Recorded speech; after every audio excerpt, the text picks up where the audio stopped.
again. Welcome back. Today we will be thinking and talking about the characters. Did you write your moral?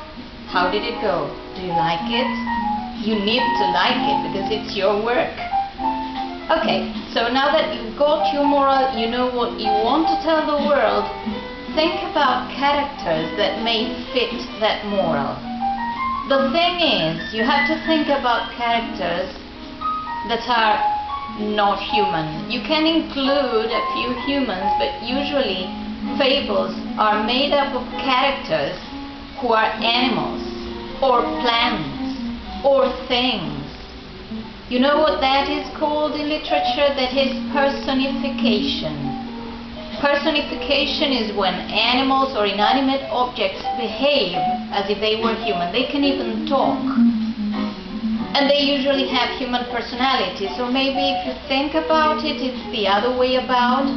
Some of us humans have animal personalities. We resemble one or another animal.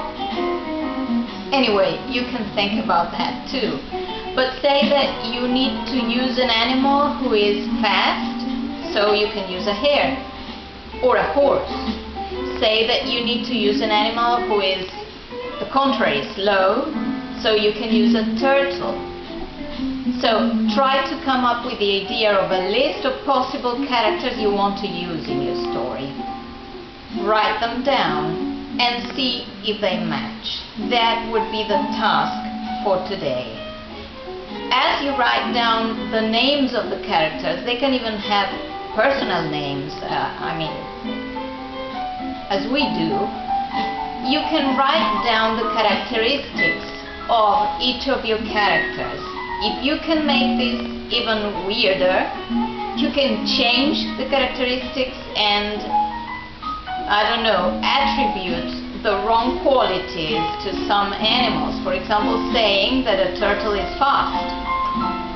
That is up to you, because this is a workshop about fantasy, flying, inventing, imagination. So feel free to do whatever you want. It's going to be fine because it's yours. Okay. Cheers to you again.